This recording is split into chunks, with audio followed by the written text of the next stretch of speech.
Today's story was written by Reddit user leoduhvinci.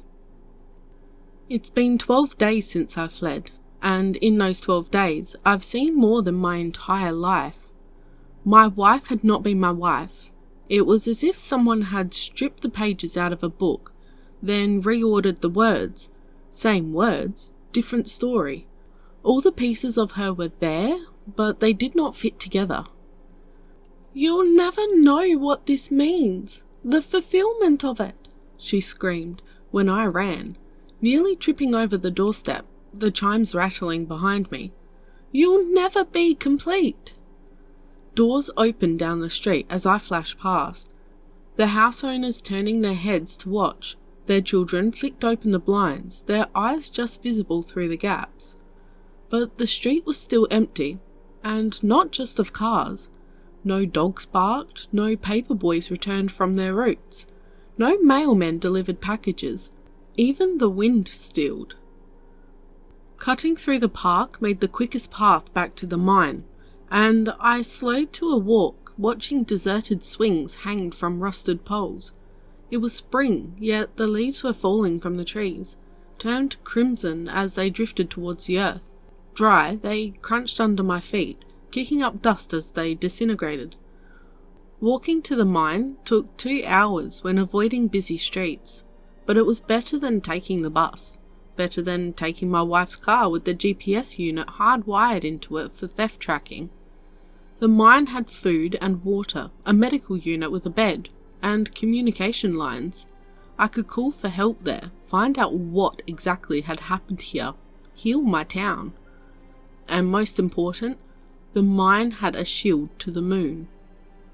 It was empty when I arrived, as I suspected when passing my co-workers' cars still in their driveways.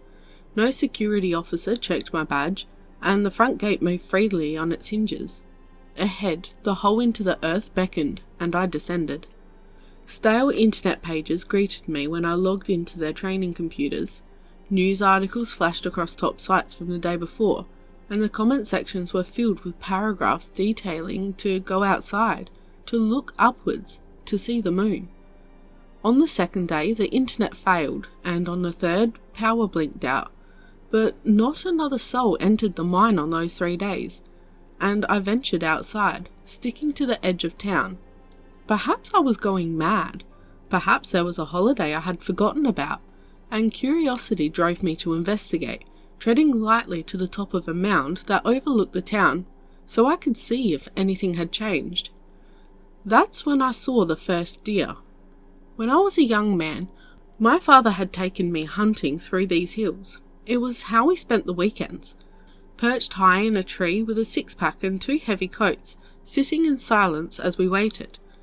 We brought back many trophies, including the 12-point buck that still rested above his fireplace, the glassy eyes forever watching the man who had put a bullet in its heart.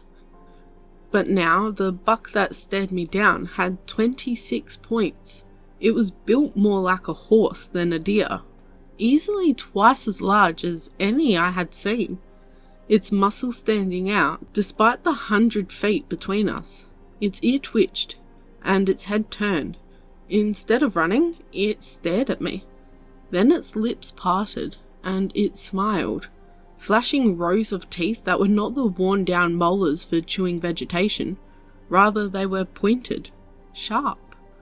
I never made it to the mound over the town that day. Instead, I fled back to the mine. Since then, I've tried again 4 times. The first time, I saw one of the cats that ate the trash out of the mine dumpster, that I sometimes fed leftover scraps from my lunch as I exited. In the last few days, it had tripled in size, a small mane erupting around its neckline. In place of a meow, it roared with hackled fur. The second time, I made it to the hill, but saw no movement in the town below. The grass of lawns had started to overgrow, and a storm had left bits of debris in the street that no one had cleared. The third time, I reached a beehive with insects as big as my fist. The size of the entry hole matched a car door, and the hive stood taller than a boulder, while a flurry of activity built it larger with each minute. That had been the 9th day, and I no longer took that path to the top of the mound. The 4th time was on the 12th day, and that was the first time I saw another man